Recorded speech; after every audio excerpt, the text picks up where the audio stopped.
vegada era un noble cavaller que va casar-se per segona vegada amb una dona orgullosa com no se n'havia vist mai cap.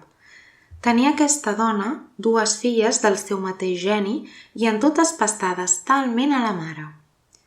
Per la seva part, el marit tenia una noia que era de tota la bondat i sempre agradosa, la qual cosa li venia de sa mare, que fou la més santa dona d'aquest món.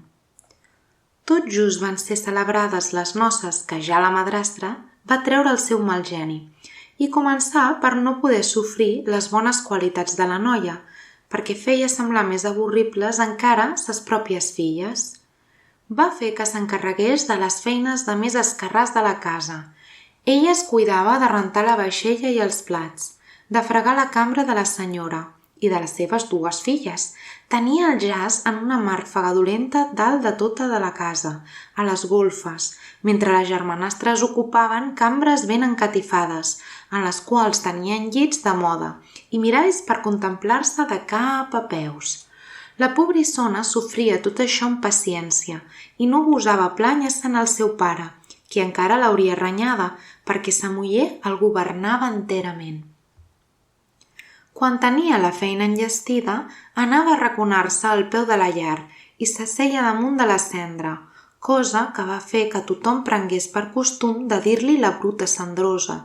Únicament la petita de les altres 2 germanes, que no era tan dolenta com la gran, l'anomenava la Ventafocs. Més amb tot i això, la Ventafocs, amb el seu vestit espellifat, era encara 100 vegades més formosa que les seves germanes, les quals anaven sempre vestides magníficament. Heus d'aquí que el fill del rei va donar un ball al qual van ser convidades les persones de més posició. Les 2 senyoretes també hi van ser demanades, puix eren de les que més figuraven d'aquell país. Ja les tenim totes cofolles i enfeinades triant-se els vestits i assajant els pentinats que millor els escaurien, tot el qual era una feina de més per la pobra Ventafocs, ja que era ella la que planxava i emmidonava la roba de les seves germanes. No es parlava d'altra cosa sinó de com anirien vestides. Deia la gran: «Jo em posaré el vestit de vellut vermell amb els joiells d'Anglaterra». «Jo», deia la petita, «no tinc més que les faldilles de sempre, però en lloc d'això duré el mantell florejat d'or i la diadema de brillants, que no lluirà poc ni gaire». Van enviar a casa de la pentinadora perquè les arrangés 2 capellines a la darrera moda i van emparaular l'especialista de més renom per les pigues. Les germanes demanaven en tot l'opinió a la Ventafocs perquè no se li podia negar el bon gust que tenia. La Ventafocs les aconsellà tan bé com va saber i fins va oferir-se per pentinar-les i fou per elles acceptat. Mentre les pentinava, li deien les germanes: «Ventafocs, que t'agradaria venir-hi al ball?» «Ai, pobra de mi, com ho rieu de mi, perquè no m'escauria anar-hi». I és clar, no riuria poc tothom veient una bruta cendrosa al ball. Si la Ventafocs hagués estat una altra, les hauria pentinades de gairell, però, bona com era, les va deixar com unes reines. Havien passat 2 dies quasi sense menjar, de tan boges d'alegria que estaven. Més d'1 dotzena de cordons van trencar-se de tan estrenyes de la cotilla per fer-los el cos bufó, i passaven tot el dia davant del mirall. Va arribar l'hora, per fi, i van anar-se'n. La Ventafocs va seguir-les amb els ulls tot el temps que va poder i quan les va perdre de vista va posar-se a plorar. La seva padrina, que va veure-la feta una mar de plors, va preguntar-li què li passava. Voldria... De tant que plorava, ni podia dir què volia, més la padrina era fada i ho va saber. «Tu voldries anar al ball, no és això?» «Ai, sí», va dir la Ventafocs fent un gran sospir. «Doncs bé, seràs bona minyona», va dir la padrina, «i t'hi faré anar». Va endur-se-la a la seva cambra, on va dir-li: «Ves a l'hort i porta'm una carbassa». La Ventafocs anà a collir la més formosa que va trobar i va dur-la a la seva padrina, sense comprendre gens ni gota com podria aquella carbassa fer-la anar al ball. La padrina va començar per buidar-la, no deixant-ne més que la closca, tot seguit amb un toc de vareta, Va quedar transformada la carbassa en una formosa carrossa daurada per tots els costats. Fet això, se n'anà a veure la ratera i va trobar que hi havia 6 ratolins vius encara. Va dir a la Ventafocs que obrís la tapa i a cadascun dels ratolins que anava eixint li donava un cop de vareta i al moment se tornava un cavall d'allò més formós, amb el qual va tenir en acabar una magnífica guarnició de 6 cavalls grisos d'un bell color de ratolí clapat. I pensant de què faria un cotxer, va dir a la Ventafocs: «Vaig a veure si hi ha cap rata a l'altra ratera, per fer-ne si de cas un cotxer». «Tens raó, ves-ho a veure», va dir la padrina.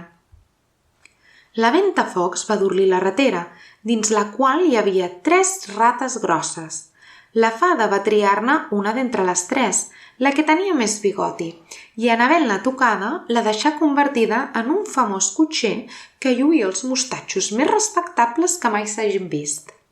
Després va dir-li: «Ves-te'n a l'hort i allà, darrere la regadora, hi atraparàs 6 sargantanes. Porta-me-les». Tot seguit que les va tenir, sa padrina va transformar-les en servents, els quals, amb llurs lliures virolades, van pujar tots 6 al darrere de la carrossa, aguantant-s'hi drets com si haguessin fet altre ofici sinó aquell. La fada va dir aleshores a la Ventafocs: «I bé, ja tens aquí el que et calia per anar al ball. Què més esperes?» «Sí, prou. Caldrà que vagi amb aquests vestits tan fastigosos». Aleshores sa padrina no va fer sinó tocar-la amb la vareta i al moment els seus vestits van tornar-se en vestits d'or i argent, tots recoberts de pedreries. A més, va donar-li un parell de sabatetes de cristall, la cosa més bufona del món. Una vegada avillada així, puja a la carrossa, però sa padrina va encarregar-li sobretot que no passés de la mitjanit, fent-li avinent que si romania al ball un moment més, la carrossa esdevindria altre cop carbassa, els cavalls ratolins, els criats sargantanes i els bonics vestits d'ella reprendrien llur primitiva forma. Ella va prometre a sa padrina que no mancaria pas d'eixir del ball abans de la mitjanit i se n'anà tan contenta que no hi veia de cap ull. El fill del rei, a qui van avisar que acabava d'entrar una gran princesa que ningú no coneixia, va córrer a fer-li la bona arribada, va donar-li la mà en baixar de la carrossa i va conduir-la a la sala on era la reunió.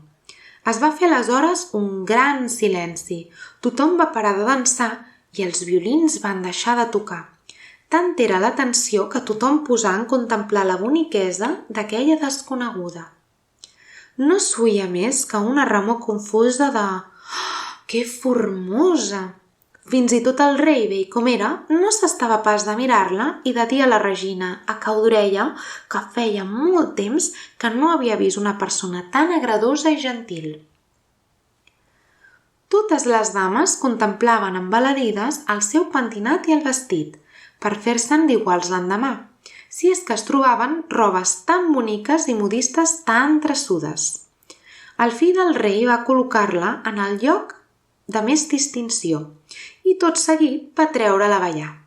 Va ballar tan graciosament que encara feu augmentar l'admiració de tothom. Després fou servit un refresc molt exquisit del qual el príncep no en va tastar una mica, de tan enfeinat que estava de contemplar-la.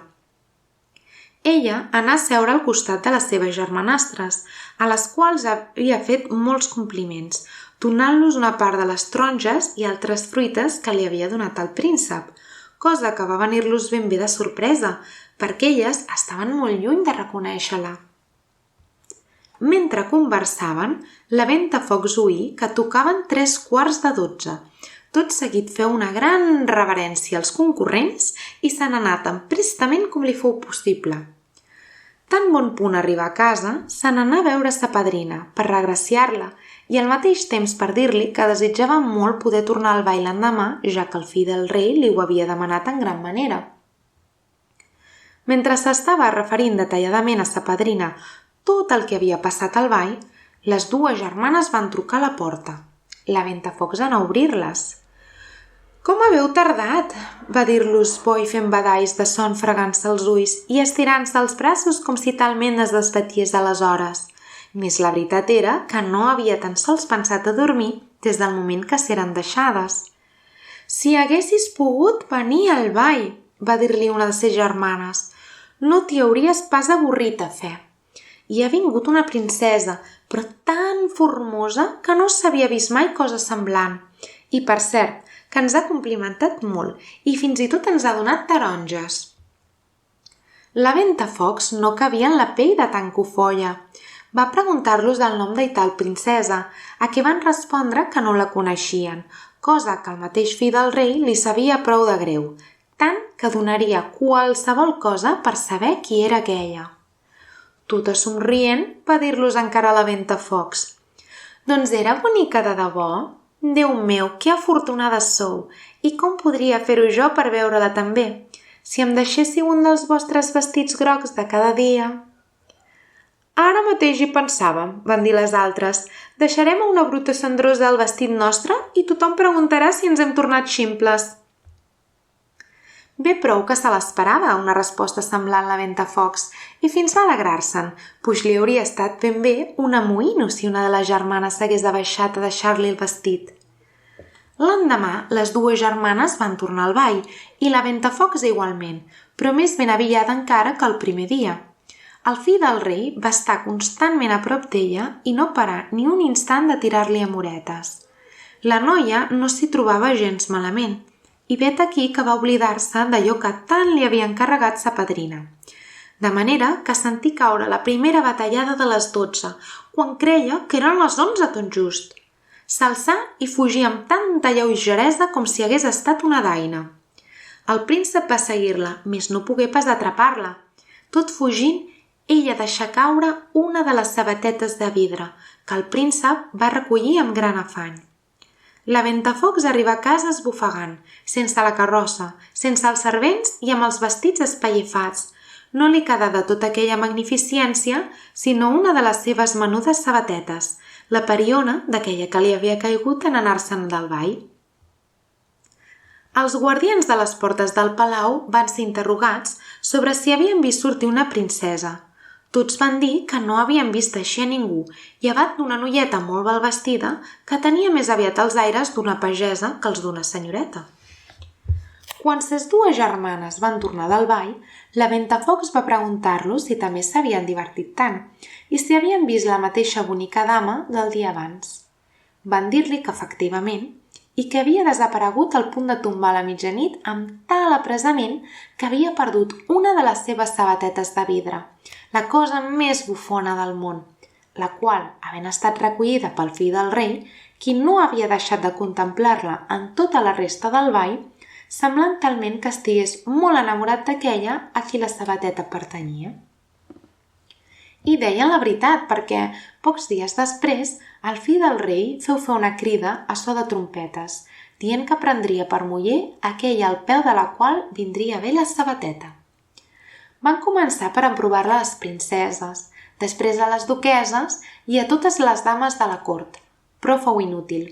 Van portar-la a emprovar a les dues germanastres de la Ventafocs, les quals van fer tot el que van poder per arribar a calçar-se-la, sense aconseguir-ho poc ni molí. La Ventafocs, que s'ho estava mirant, va dir com per riure: «Potser que provés jo si em vindria a la mida». I les germanes van posar-se a fer gran riota d'ella i a avergonyir-la. Però l'enviat del palau que feia la prova de la sabateta, havent parat esment en la Ventafocs i trobant-la d'allò més bonica, van dir que era cosa molt posada en raó, perquè tenien l'ordre de fer-ne l'assaig a totes les noies caçadores. Feu que la Ventafocs s'assegués i, acostant la sabateta al seu peu menudet, va veure que li entrava sense esforç i que li esqueia que ni pintava.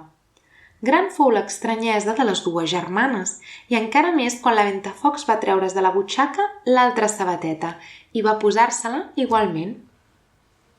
En aquestes arribà la padrina, la qual, havent tocat amb la vareta els vestits de la Ventafocs, els feu tornar més magnífics encara que tots els altres d'abans.